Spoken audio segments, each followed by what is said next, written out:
എല്ലാവർക്കും സുഖമാണെന്ന് വിശ്വസിക്കുന്നു. ഏപ്രിൽ മാസം അവസാനിക്കാൻ പോവുകയാണ്. ഏപ്രിൽ മാസം അവസാനിക്കുമ്പോഴും മെയ് മാസം ആരംഭിക്കുമ്പോഴും റേഷൻ കാർഡ് ഉടമകൾ ശ്രദ്ധിക്കേണ്ട വളരെ പ്രധാനപ്പെട്ട കാര്യങ്ങളാണ് ഈ ഒരു വീഡിയോ നിങ്ങളുമായി പങ്കുവെക്കുന്നത്. റേഷൻ കടയിലൂടെ വീണ്ടും ചില സാധനങ്ങൾ കൂടി ലഭ്യമാവാൻ പോവുകയാണ്. വീഡിയോയുടെ വിശദാംശങ്ങളിലേക്ക് കടക്കുന്ന മുമ്പ് കൂടുതൽ ആളുകളിലേക്ക് ഇൻഫർമേഷൻ എത്താൻ ഷെയർ ചെയ്യുക, ലൈക്ക് ചെയ്യുക. ഫേസ്ബുക്കിലൂടെ കാണുന്ന ആളുകൾ ഫോളോ ചെയ്യുക. വീഡിയോയുടെ വിശദമായ വിവരങ്ങളിലേക്ക് വരാം. നീണ്ട ഇടവേളയ്ക്ക് ശേഷം റേഷൻ കടകളിലൂടെ മണ്ണെണ്ണ വിതരണം പുനരാരംഭിക്കാൻ ഒരുങ്ങുകയാണ്. അടുത്ത മാസം മുതൽ റേഷൻ കടകളിൽ നിന്നും മണ്ണെണ്ണ ലഭിക്കുമെന്നാണ് വിവരം. എല്ലാ വർഷവും മണ്ണെണ്ണയുടെ അലോട്ട്മെന്റ് കേന്ദ്ര സർക്കാർ കുറച്ച് വരുന്നത് കൊണ്ട് തന്നെ വൈദ്യുതീകരിച്ച വീടുകൾക്ക് എല്ലാ റേഷൻ കാർഡുള്ളവർക്കും പ്രതിമാസം 1 ലിറ്റർ മണ്ണെണ്ണ നൽകി വന്നിരുന്നത് ചുരുക്കി മുൻഗണനാ വിഭാഗമായ മഞ്ഞ, പിങ്ക് റേഷൻ കാർഡുള്ളവർക്ക് മാത്രമാക്കി നൽകിയിരുന്നു. പിന്നീട് അത് 3 മാസത്തിൽ ഒരു തവണയായിരുന്നു നൽകിയിരുന്നത്. എന്നാൽ പുതിയ കണക്ക് പ്രകാരം എല്ലാ റേഷൻ കാർഡുള്ളവർക്കും മണ്ണെണ്ണ ലഭിക്കും എന്നുള്ളതാണ് വിവരം. മണ്ണെണ്ണ വിതരണം നടത്തുന്നതിന് 4 മുതൽ 5 വരെ മൊത്ത വിതരണക്കാർ ഓരോ താലൂക്കിലും പ്രവർത്തിച്ചിരുന്നു എങ്കിലും മണ്ണെണ്ണയുടെ അലോട്ട്മെന്റ് ഗണ്യമായി കുറച്ചതുകൊണ്ട് പലരും പിന്മാറിയിരുന്നു. 1 വർഷത്തിലധികമായി മണ്ണെണ്ണ വിതരണം ഇല്ലാത്തതുകൊണ്ട് തന്നെ ഇന്ധനം നിറക്കുന്ന ബാരലുകൾ തുരുമ്പ് പിടിച്ച് ഉപയോഗശൂന്യമായിരിക്കുകയാണ്. മണ്ണെണ്ണയും പെട്രോളിയം ഉൽപ്പന്നത്തിന്റെ പരിധിയിൽ വരുന്നതിനാൽ പെട്രോളിയം ഉൽപ്പന്നങ്ങൾ കൊണ്ടുപോകുന്ന ടാങ്കർ ലോറി സൗകര്യം വേണമെന്ന് റീജിയണൽ ട്രാൻസ്പോർട്ട് ഓഫീസറുടെ ഉത്തരവ് മൂലം ചെറുകിട ഗൂഡ്സ് ക്യാരിയർ വാഹനങ്ങളും മണ്ണെണ്ണ ലോഡ് കയറ്റാൻ തയ്യാറാകുന്നില്ല. ഭക്ഷ്യധാന്യങ്ങളും പഞ്ചസാരയും സ്റ്റോക്ക് എടുക്കുന്നത് പോലെ മണ്ണെണ്ണയും വാതിൽപ്പടി വിതരണം നടത്തണമെന്ന ആവശ്യം ഉയരുന്നുണ്ട്. നീണ്ട ഇടവേളയ്ക്ക് ശേഷം എന്തായാലും റേഷൻ കടകളിലൂടെ എല്ലാ റേഷൻ കാർഡുള്ളവരുടെയും മണ്ണെണ്ണ പുനഃസ്ഥാപിക്കുന്നു എന്നുള്ള ആശ്വാസമാണ് നിങ്ങളെ അറിയിക്കാനുള്ളത്. സംസ്ഥാനത്ത് റേഷൻ വിതരണം ഇനി വളരെ കുറഞ്ഞ ദിവസങ്ങളാണ് അവശേഷിക്കുന്നത്.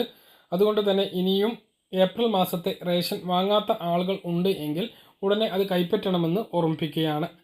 കഴിഞ്ഞ 2 മാസങ്ങളിൽ റേഷൻ വാങ്ങാത്ത മഞ്ഞ, പിങ്ക്, നീല റേഷൻ കാർഡ് ഗുണഭോക്താക്കൾ ഈ മാസം കൂടി റേഷൻ വാങ്ങിയിട്ടില്ല എങ്കിൽ അവരെ പൊതുവിഭാഗമായിട്ടുള്ള വെള്ള വിഭാഗത്തിലേക്ക് മാറ്റുന്ന സാഹചര്യം ഉണ്ടാകും. അത് എല്ലാ ആളുകളും ശ്രദ്ധിക്കുക. സിവിൽ സപ്ലൈസ് ഡിപ്പാർട്ട്മെൻറ്റിൻ്റെ PDS വെബ്സൈറ്റിൽ കയറിയാൽ ഇങ്ങനെ പുറത്താക്കിയിട്ടുള്ള ആളുകളുടെ ലിസ്റ്റ് നിങ്ങൾക്ക് കാണാൻ കഴിയുന്നതാണ്. മറ്റൊരു പ്രധാനപ്പെട്ട അറിയിപ്പ്, LDF സർക്കാരിനെ വീണ്ടും അധികാരത്തിൽ എത്തിച്ച ഭക്ഷ്യക്കിറ്റ് വീണ്ടും സർക്കാർ പരീക്ഷിക്കാൻ ഒരുങ്ങുകയാണ്. ഇപ്പോൾ ഇലക്ഷൻ നടക്കുന്ന നിലമ്പൂരിലാണ് ഭക്ഷ്യക്കിറ്റ് LDF ഭരണമുന്നണി പ്രഖ്യാപിച്ചിട്ടുള്ളത്. ഇത് രാഷ്ട്രീയ വിവാദമായിട്ടും ഉണ്ട്. ഉപതെരഞ്ഞെടുപ്പ് അടുത്തിരിക്കെ ഭക്ഷ്യ പദ്ധതിയുമായി LDF ഭരിക്കുന്ന നിലമ്പൂർ നഗരസഭ 60 വയസ്സ് കഴിഞ്ഞ എല്ലാവർക്കും മാസവും ഭക്ഷ്യക്കിറ്റ് സൗജന്യമായി വീട്ടിൽ എത്തിക്കാനാണ് പദ്ധതി. സംസ്ഥാന സർക്കാർ പരീക്ഷിച്ചു വിജയിച്ച വോട്ട് തട്ടാനുള്ള കിറ്റ് തന്ത്രം ഇടതുമുന്നണി നിലമ്പൂരിലും ആവർത്തിക്കുന്നു എന്ന് UDF ആരോപിച്ചു. 60 വയസ്സ് പിന്നിട്ട ഓരോരുത്തരും കണ്ടെത്തി അവരുടെ ആവശ്യത്തിനനുസരിച്ചുള്ള വിഭവങ്ങൾ ഉൾപ്പെടുത്തിയായിരിക്കും ഭക്ഷ്യക്കിറ്റ് വീട്ടിലെത്തിക്കുക. അർഹമാരായവരെ കണ്ടെത്താൻ ആശാ വർക്കർമാരെയാണ് ചുമതലപ്പെടുത്തിയിട്ടുള്ളത്. കണക്ക് കിട്ടിയാൽ ചിലവ് കണക്കാക്കി നഗരസഭ ഫണ്ട് അനുവദിക്കും. ഇതുകൂടാതെ 1ാം ക്ലാസ്സിൽ പുതുതായി ചേരുന്ന കുട്ടികൾക്കുള്ള കിറ്റ് സ്കൂൾ തുറക്കുന്നതിന് മുമ്പ് തന്നെ വീട്ടിലെത്തിക്കും.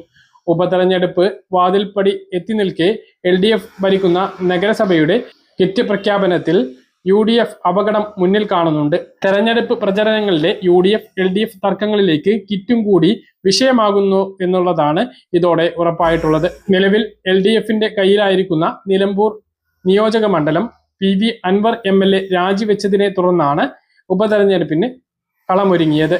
ഏത് വിധേയനെയും അൻവർ പോയ ക്ഷീണം മറികടക്കുക, മണ്ഡലം നിലനിർത്തുക എന്നുള്ളതാണ് LDF ലക്ഷ്യം വെക്കുന്നത്. ഫോളോ ചെയ്യുക, സബ്സ്ക്രൈബ് ചെയ്യുക. മറ്റൊരു വീഡിയോ നമുക്ക് കാണാം. ബൈ.